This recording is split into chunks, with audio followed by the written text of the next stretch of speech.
Let's talk about the history of the tarot deck. There are a lot of misconceptions about where the tarot comes from. For a long time, there's been this pseudo-history that it's somehow connected to ancient Egypt. And this story goes that it was brought out of Egypt by the Roma or Romani people, who are more commonly referred to as gypsies. Now, as exotic and mysterious as this history is, there isn't a shred of evidence to support this.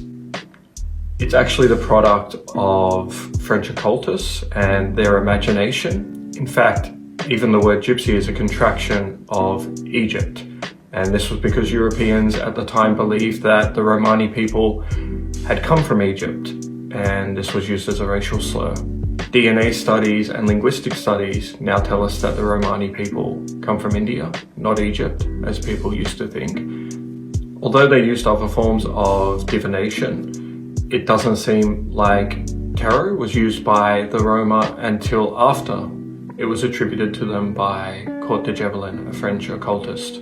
So if this history is a product of the imagination of European occultists, where do we get the tarot deck from?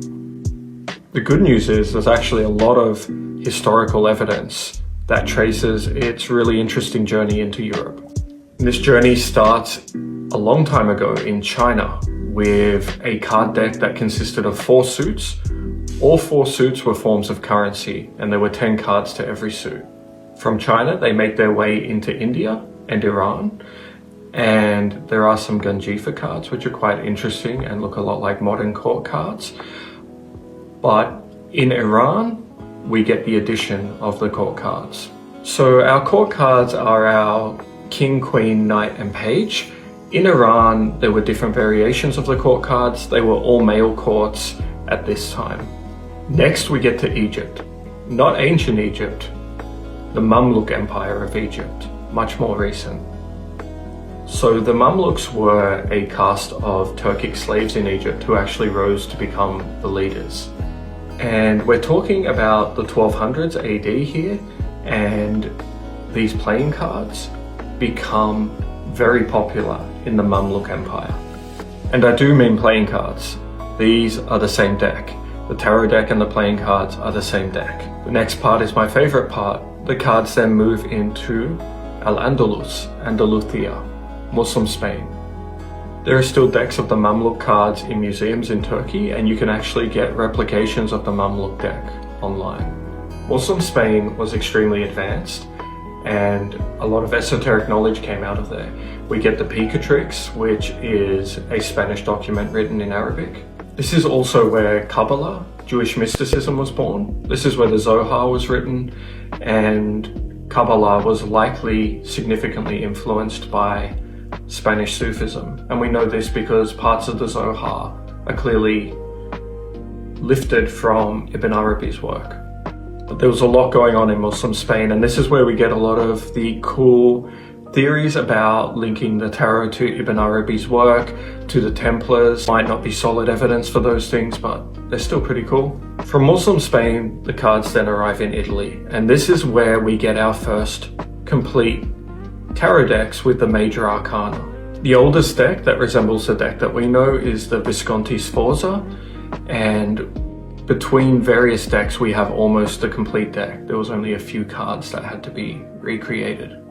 The major arcana seem to have been influenced by Trump games from Europe, and there are different variations of the major arcana, different number of major arcana, different ordering, different names that have existed in the decks in Italy. Although some people do still have theories about the major arcana having other influences.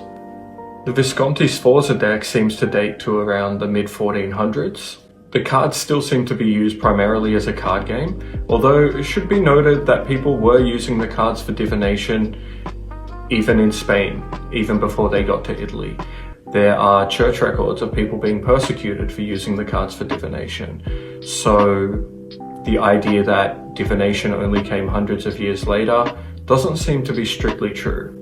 Now, the cards almost fell into obscurity, but the investment banker JP Morgan brought the cards to America. Yeah, I bet you weren't expecting that. And apparently his son still keeps a deck on his desk, a Visconti Sforza deck.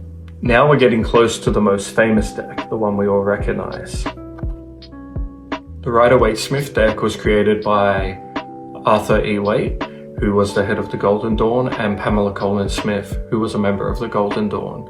She was the artist. Arthur Waite gave her direction for the Major Arcana. We don't really know how much, but the Minor Arcana are entirely her creation, although they do seem, with some cards, to be influenced by the Solabasca deck, the only other deck that did have images on the Minor Arcana. Although what I've seen of the Solabasca deck, a lot of those images seem to be quite similar and recurring, so the Minor Arcana that we have now are very much the product of Pamela's imagination. So this 1909 deck doesn't really get a ton of recognition. In fact, Pamela Colman Smith herself ended up becoming a devout Catholic. To cut a long story short, the reason this deck became so influential is US Games actually picked it up and published it, and that allowed it to be widely distributed.